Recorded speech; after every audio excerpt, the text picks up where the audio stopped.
Now, as you can imagine, I know this area really well, and my target for today is about 300 meters from the house.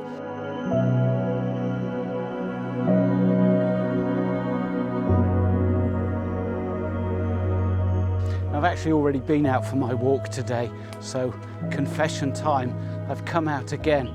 But I live approximately half a mile from my nearest neighbour, and I would easily be able to fly my drone from within my own property over my target for today. So it's about 45 minutes till sunset, and that's why I've decided to come out again, because I particularly want a sunset shot, and you'll see what I've got in mind shortly.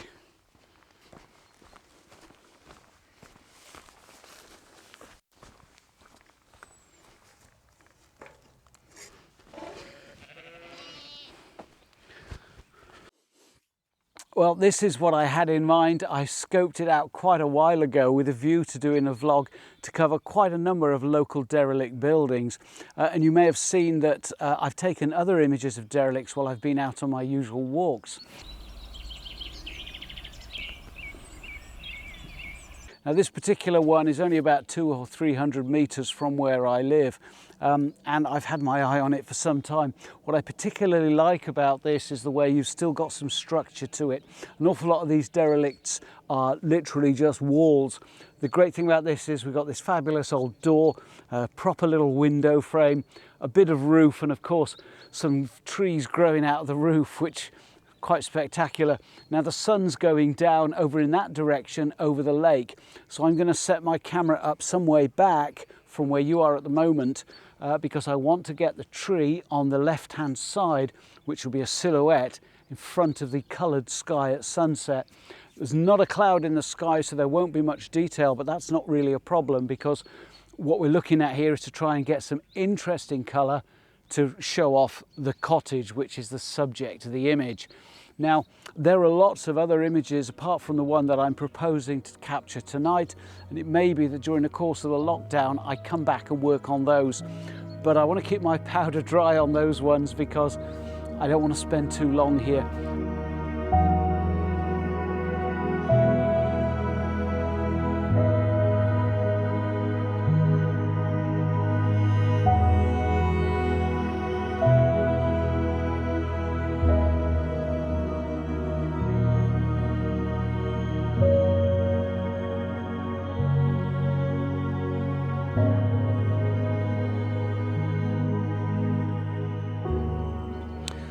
So this shot is very intentional. I think that's something that characterizes my photography, is that I very rarely take random shots in the hope that something will come off.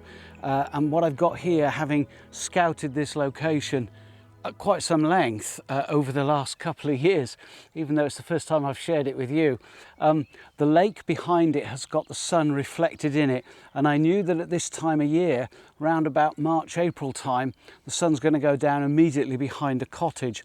So it was always going to be a double exposure. I'm going to take an exposure for the cottage, and then I'll blend an exposure with the sky, obviously with it much darker. Now I've got a 0.9 soft grad on anyway to help me out a little bit, but that wouldn't be enough in this particular instance to take it as a single shot. Now from a composition perspective, there's a chunk of the property over on the right hand side that's quite obscured by not very interesting vegetation.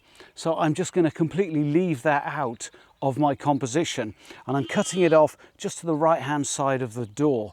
I've got the little mullioned window pretty much on the right hand third, and then the rest of the upper half on the left hand side of the image is very much about the silhouette of the fabulous tree, with enough room to breathe around the left hand side and above it, with the sun setting through the branches of the tree. And so that's going to be silhouetted, and it doesn't matter, I don't need to worry too much about having difficulty blending that. Now, you may have seen on a previous video where I've shot a sunset across the lake, I needed to get my foreground in well in advance. I don't need to worry so much in this instance. I do struggle a little bit with lens flare on micro four thirds. It's a common problem for this sort of camera system. But in this instance, I can wait until the sun's down to not cause any flare, because it doesn't matter how slow my shutter speed is, there's not a breath of wind, and I can then take shots of the cottage at my leisure. The sun is getting to the point now where it's in a perfect location, showing through the trees right on the horizon, big and orange. And I'm going to now start taking exposures for the sun, and then I'll get some more for the cottage later.